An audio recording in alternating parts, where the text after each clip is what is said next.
안녕하세요. 꿈라디오 도윤에 오신 것을 환영합니다. 저는 최근에 복학한 아직 졸업까지 2학기가 남은 헌내기입니다. 나이는 벌써 26살이 되었지만 뒤늦게나마 학교 수업을 따라잡으려 애쓰고 있습니다. 그동안 코로나로 인해 비대면 수업을 받다가 이제는 마스크를 쓰고 학교에 나가게 되니 현역 친구들과의 나이 차이가 더욱 실감나고 쑥스러운 날들을 보내고 있습니다. 그 와중에도 과외 아르바이트로 시간에 쫓기며 고생하고 있지만 이전보다는 안정된 상황이라 마음이 조금은 편안합니다. 아직 이 변화에 적응해야 할 것 같기는 하지만 말이죠. 가끔 밤에 배달 앱으로 아르바이트를 하며 다양한 사연을 접하게 되었는데 저도 제 이야기를 풀어보면 좋을 것 같다 이렇게 사연을 써 보내봅니다. 제 정신을 정리하는 데도 도움이 될 것 같아서요. 다소 무거운 이야기일 수 있지만 들어주신다면 감사하겠습니다. 제가 10살이 되던 해 부모님께서는 이혼하셨습니다. 아버지는 의사셨지만 항상 술에 취해 계셨습니다. 아버지가 저를 말없이 안아주실 때마다 술 냄새가 풍겼죠. 엄마는 그런 아버지에게 소리를 지르며 화를 내셨고 그런 엄마를 말없이 바라보던 아버지는 슬픈 눈빛으로 절 보다가 서재로 들어가셨습니다. 그 장면을 보며 저는 늘 불안했습니다. 아버지가 갑자기 사라질 것 같다는 생각이 들었거든요. 그 불안함은 얼마 지나지 않아 현실이 되었습니다. 더워지려는 어느 날 친구들과 자전거를 타고 돌아오니 아버지는 가방 2-3개를 챙기고 계셨습니다. 현우야, 아빠가 꼭 돌아올게. 엄마 말씀 잘 듣고 밥 잘 먹고 있어. 라고 하시며 저를 꼭 안아주시고 집을 떠나셨습니다. 저는 아버지에게 가지 말라며 울면서 매달렸지만 엄마는 거칠게 저를 아버지로부터 떼어내며 방으로 들어가 우리를 버리고 가는 사람에게 매달리지 말라며 제 방으로 밀어넣었습니다. 아버지가 떠난 후 엄마는 차분하지만 화가 난 목소리로 말씀하셨습니다. 이제 너랑 나 둘뿐이야. 너희 아버지는 우리를 버렸어. 그러니 다시는 찾지 말고 기다리지도 마. 우리 이사 갈 거야. 이 큰 집에 너랑 나만 어떻게 사니? 친구들에게 미리 인사해. 그리고 한 달 후 우리는 외가가 가까운 동네로 이사를 갔습니다. 예전 집보다 훨씬 작고 동네도 어두워 보이는 오래된 건물이 많았으며 놀이터와 학교도 멀었습니다. 전에 살던 아파트는 학교와 바로 붙어 있었기에 당연히 다 그런 줄 알았지만 그렇지 않더군요. 이사 후 엄마는 아침도 차려주지 않고 주무시기 바빴습니다. 제가 밥과 반찬 하나를 챙겨 먹고 학교에 가곤 했죠.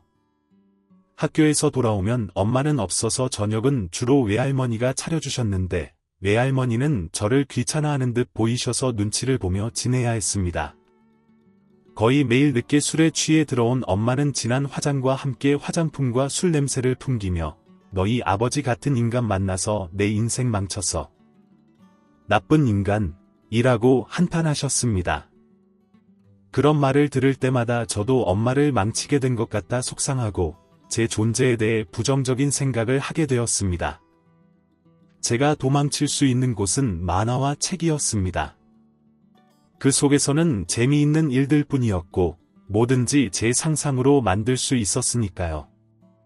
말수도 적어지고 어두워진 저를 보며 엄마는 너는 왜 점점 너희 아빠를 닮아가니? 남자애가 나가서 친구들과 놀기도 하고 해야지. 정말 지긋지긋해 라며 화를 내셨습니다. 그러면 저는 무작정 집을 나와 골목을 걷다가 집에 돌아가곤 했습니다.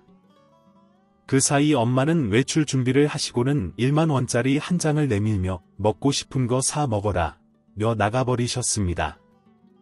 그렇게 남겨진 저는 외로워서 한여름에도 더운 침대 속에 누워있곤 했습니다. 잠이 들면 아버지와 엄마가 사이좋게 소풍을 가던 꿈을 꾸기도 했습니다.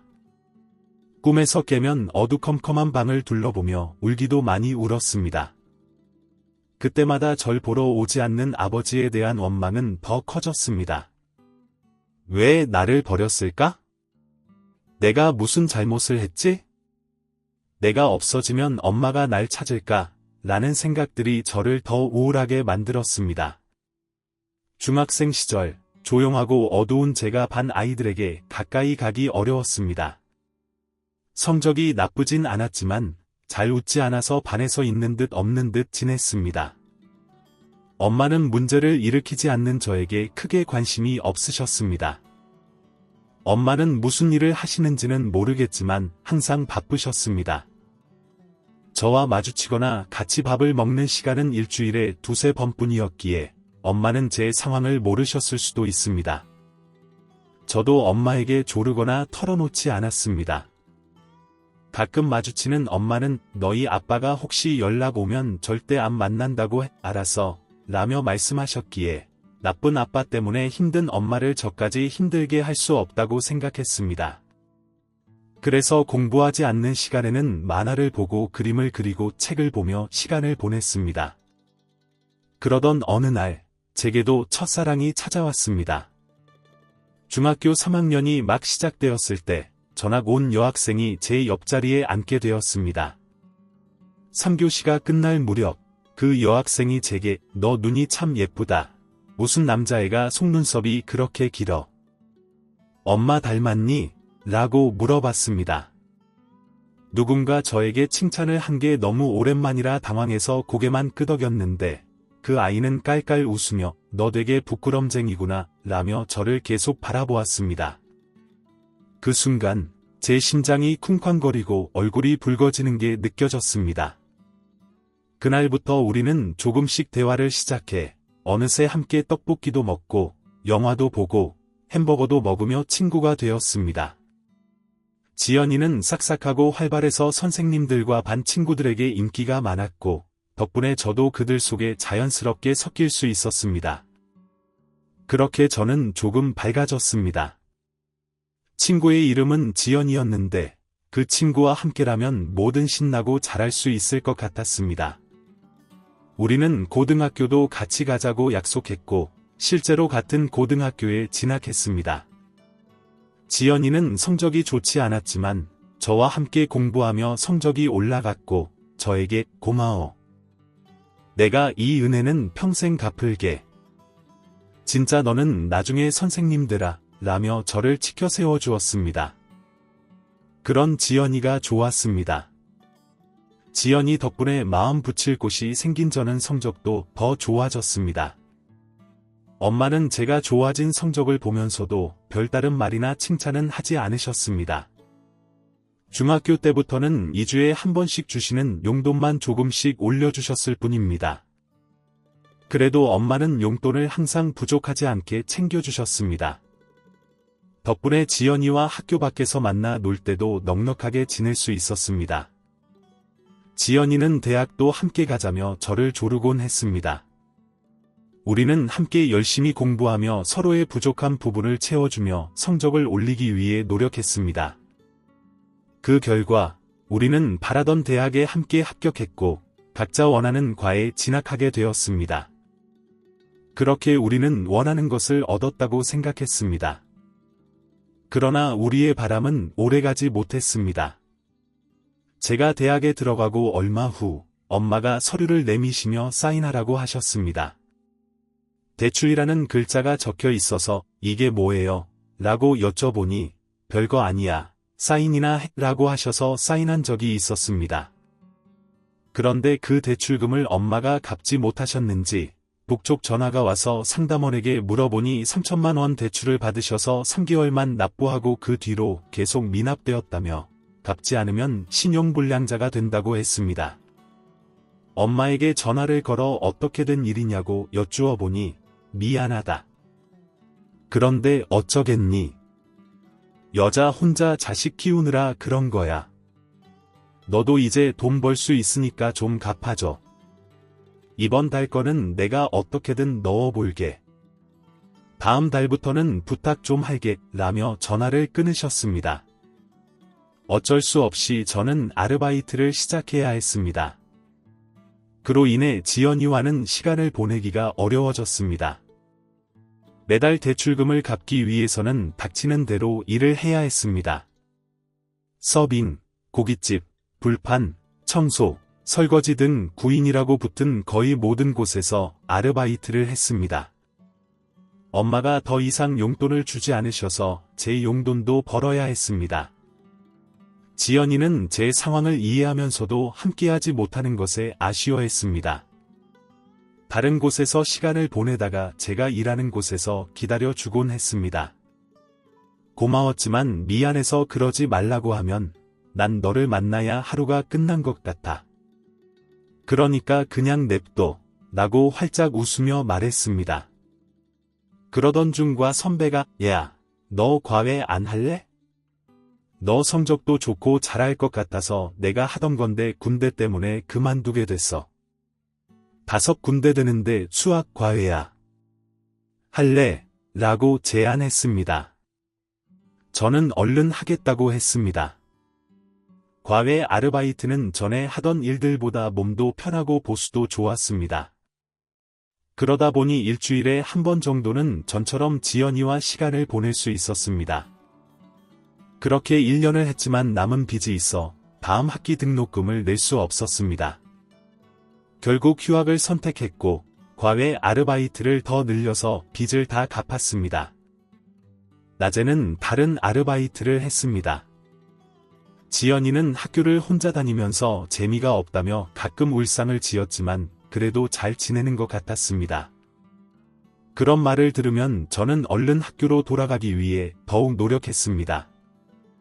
빚을 다 갚고 나서 학자금 대출을 받아 복학해 3학년이 되었습니다. 하지만 한 학기를 넘기기도 전에 군대 입영 통지서가 나왔습니다. 엄마는 그런 저에게 잘 다녀와라. 몸조심해라. 라는 건조한 인사로 배웅하셨습니다. 지연이는 울며불며 훈련소 앞까지 따라와 배웅해 주었습니다. 걱정을 많이 했지만 생각보다 군대 생활은 저에게 잘 맞았습니다. 휴가도 나오고 지연이가 면회도 와서 시간이 금방 갔습니다. 물론 힘들었지만 훈련에 집중하다 보니 시간이 오히려 편하게 느껴졌습니다. 함께하는 전우들도 있어 외롭지 않았습니다. 무엇보다 끊대에 오기 전보다 성격이 밝아지고 몸도 건강해진 점에서 군대가 좋았습니다. 복학을 위해 한동안 또 끊임없이 아르바이트를 해야 했습니다. 엄마는 여전히 술에 취해 저만 보면 돈이 없다고 하셨기에 뭐라도 해야 했습니다. 낮에는 택배를 나르고 저녁에는 과외 아르바이트를 했습니다. 군대에 가기 전보다 더 바빠졌습니다. 지연이는 이미 졸업하고 회사에 다니고 있었기에 더 만나기 어려워졌습니다. 다른 남자들처럼 좋은 것도 해주지 못하는데도 저를 위해 시간을 내주는 지연이에게 미안함이 커졌습니다. 이상하게도 그 미안함이 커질수록 어린 시절 보았던 아버지의 쓸쓸한 얼굴이 떠올랐습니다.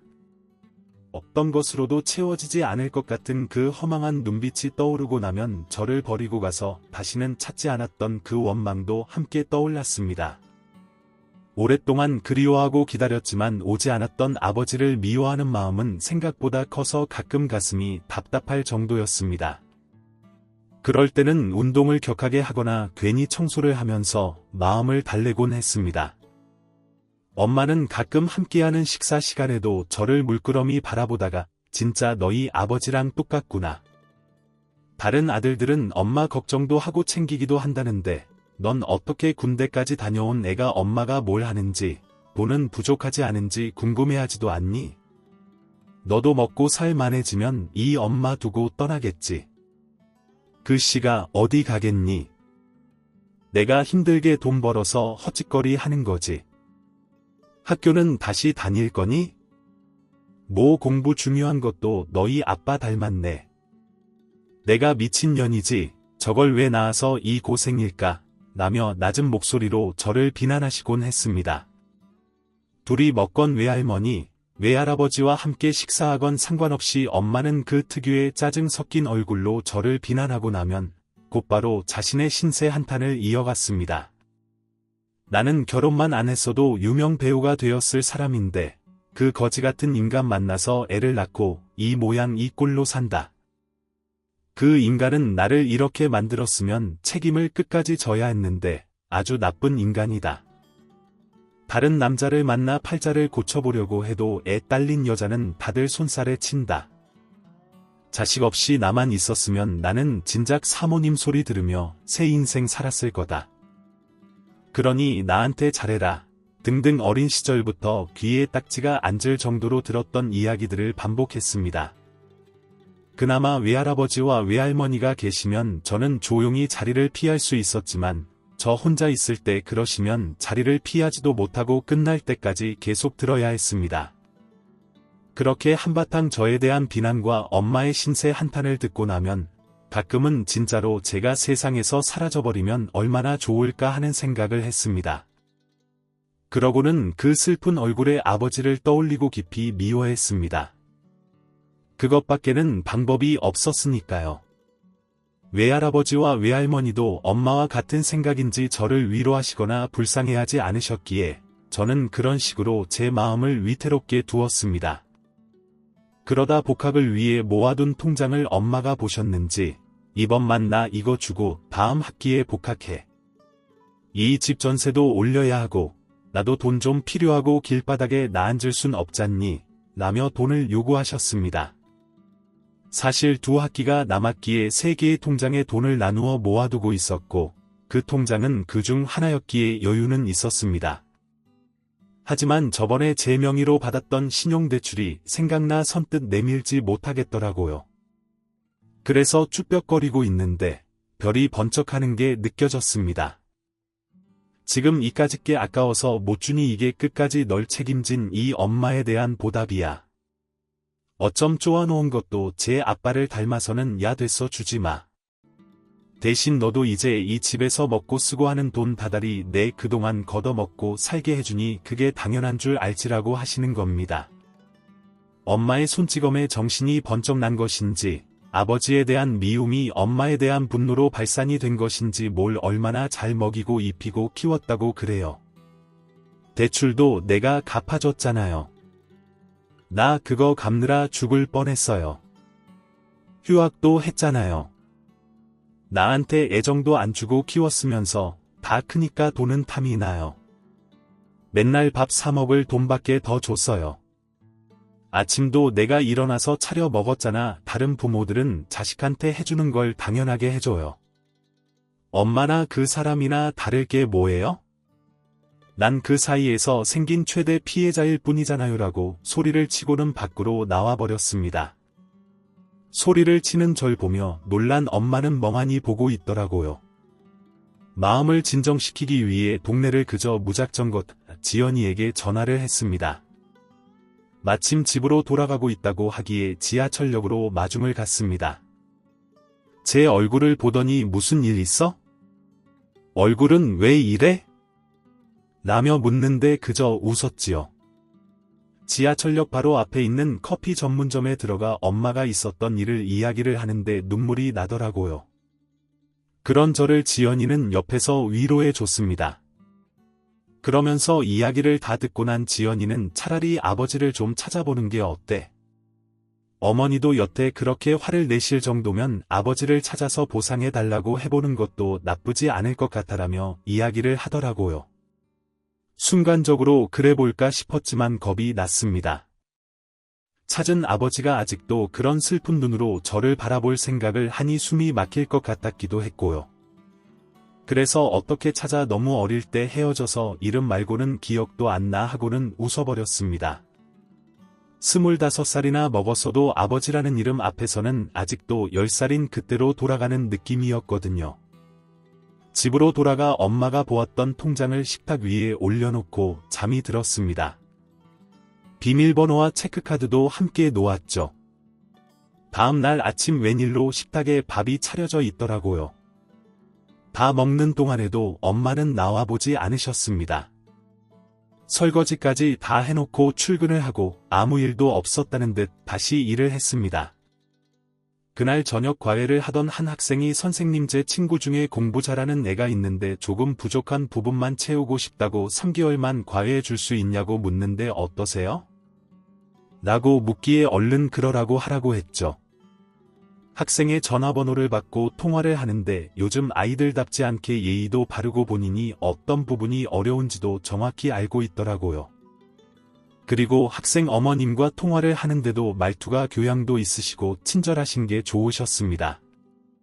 스케줄 조정을 해 그 학생이 수업을 할 수 있게 시간표를 만들고 그 학생의 집으로 갔습니다. 제가 어릴 적 살던 동네와 그다지 멀지 않은 아파트였는데 괜히 마음이 그렇더라고요. 초인종을 눌러 집 안으로 들어섰을 때 밝고 따뜻한 집안의 분위기도 좋게 느껴졌습니다. 학생과의 첫 수업은 만족스러웠습니다. 총명한 학생이라 알아듣기도 잘 알아들었고 겸손한 학생이었기에 수업하기 좋았거든요.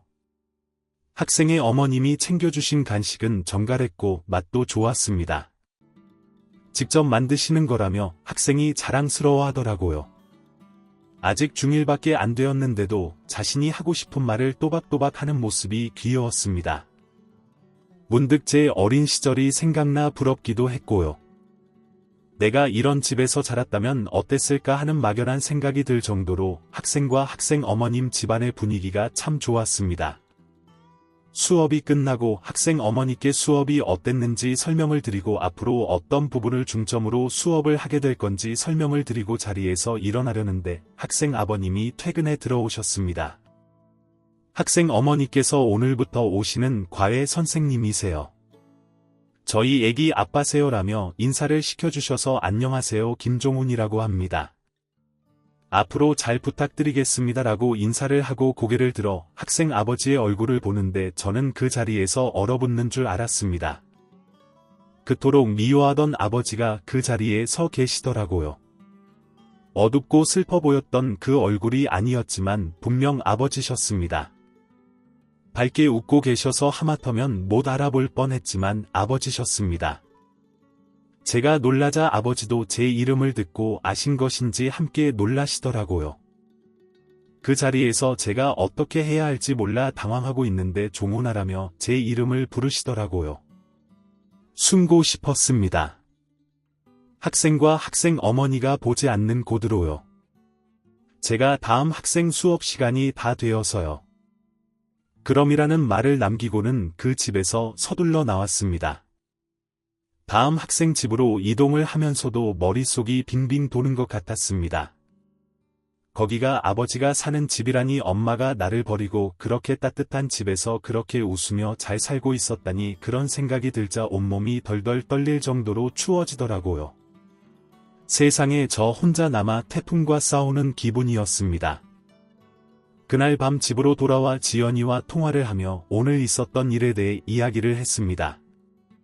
엄마는 집을 비우고 안 계셨기에 조금은 격양된 목소리로 나는 그렇게 보러 오지도 않더니 다른 아이가 있더라. 걔도 남자아이여서 참나 그래서 날 잊어버린 걸까라고 이야기하는데 눈물이 나더라고요. 지연이는 아무런 말도 없이 듣다가 그분에게도 무슨 사연이 있지 않을까 다시 한번 만나서 이야기를 나누어 보는 게 어때? 혼자 가기 그러면 내가 같이 가줄게라고 하더군요. 그 사람의 사연 따위 궁금하지 않았지만 왜 나를 버리고 오지도 않았는지 궁금하긴 했습니다. 자식을 버리고 다른 자식을 낳아 그렇게 잘 키웠으면서 제 생각은 안 났는지도 궁금했고요. 하지만 뭐라고 하며 제가 그 사람에게 먼저 보자고 해야 할지 모르겠더라고요. 그래서 지연이에게 생각 좀 해볼게 하고는 전화를 끊었는데 문자가 와 있더군요. 종훈아 아빠다. 아까는 너무 놀랐지 시간 괜찮으면 아빠 좀 만나줄래? 내가 정하는 시간이면 아빠는 다 괜찮아.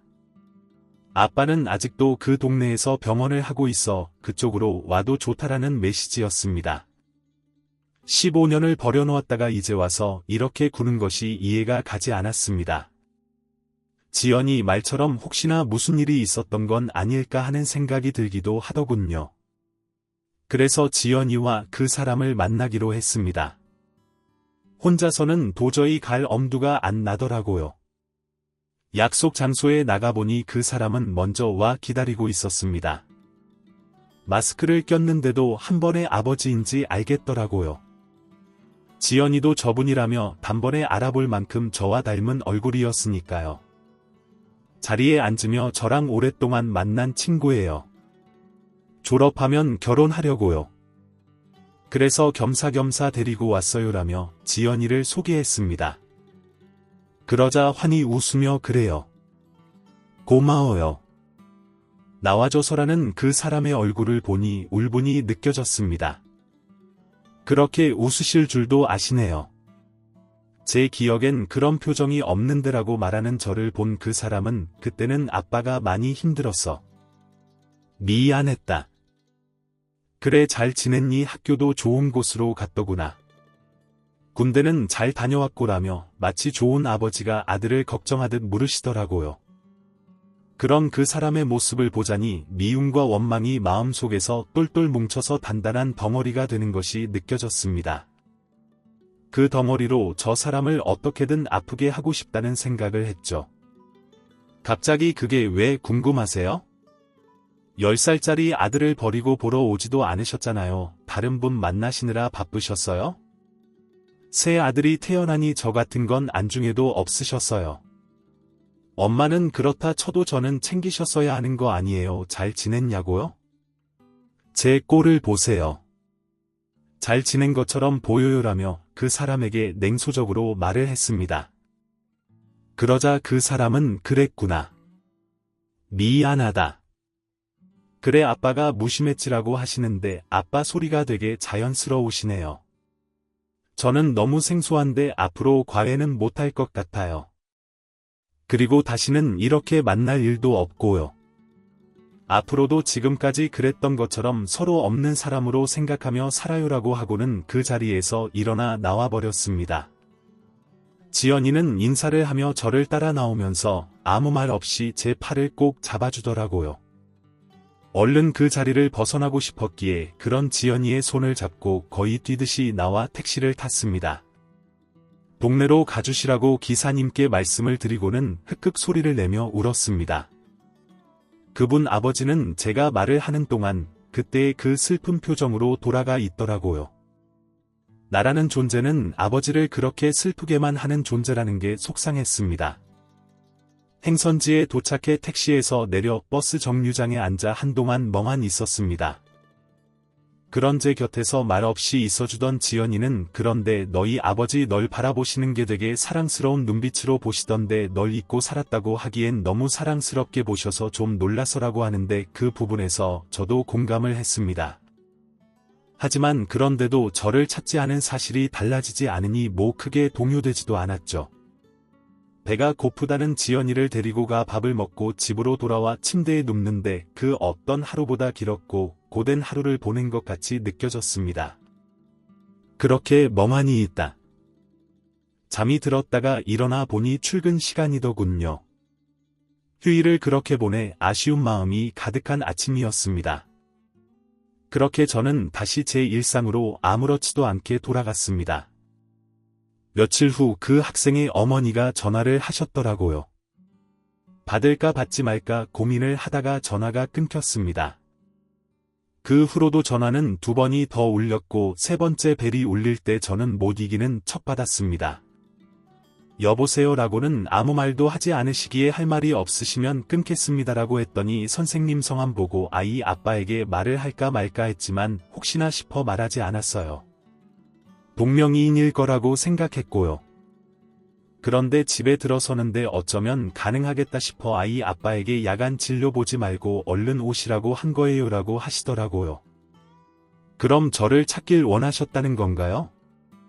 라고 물으니 내 아이 아빠는 종훈 씨를 너무 그리워했어요.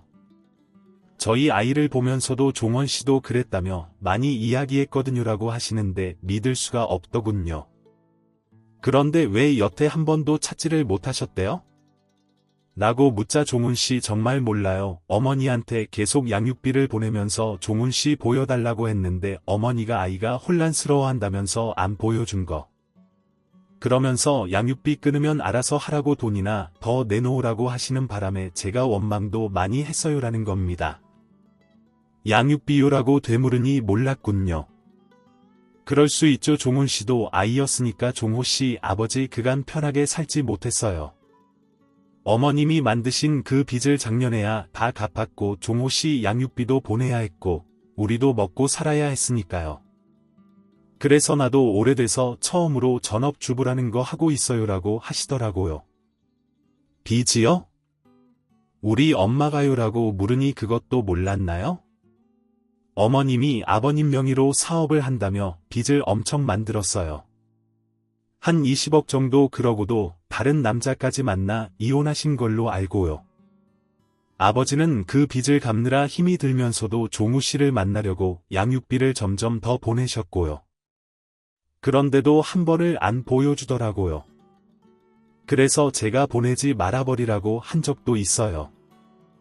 그런데도 종원 씨한테 쓰겠지라며 달라는 대로 보냈어요. 그건 진짜 알아주세요. 그렇게 살다가 작년에야 그 빚을 다 갚았어요. 양육비는 아직도 보내고 있어요. 확인해 보세요. 사실 이렇게 인연 끊기면 그만이지 싶어 전화를 하지 말까 생각도 했어요. 그런데 며칠 전 종훈 씨 만나고 온 아버지가 너무 힘들어 하세요. 이제야 겨우 만났는데 한번 안아보지도 못했다면서 이제 본인보다 더 커진 그 아이에게 미안해서 어떻게 하냐면서 매일 울어요. 종훈 씨 제발 오해를 풀고 아버지 다시 한번 만나서 이야기 좀 들어주면 안 돼요라고 하시더라고요. 아니 벙벙했습니다. 내가 알던 아버지와는 정반대의 이야기들이었으니까요. 그런데 그렇게 빚도 많은 사람과 왜 결혼하셨어요라고 물으니 저는 그전부터 함께 일하던 간호사였어요. 매일 술만 마시다 쓰러진 그 사람을 간호하다 제가 고백을 했어요. 너무 좋은 분이라 조금이라도 웃게 해드리고 싶다는 생각을 했거든요. 우리는 결혼식도 못했어요. 처음엔 살림도 안 합치려는 거 아이가 생기는 바람에 합쳤죠. 그때 어머님이 오셔서 제 머리채도 잡으셨어요. 위자료 더 내놓으라고요. 그런데도 아버님을 떠나지 않은 건 그 모든 걸 뛰어넘을 만큼 착한 사람이어서였어요라고 하시는데 머리가 어지러웠습니다. 일단은 생각을 해보겠다고 하고는 전화를 끊고 한동안 멍하니 그 자리에 서 있었습니다. 이제 막 들기 시작한 단풍이 햇빛과 어지럽게 절 괴롭힌다는 생각이 들다 정신을 차렸습니다.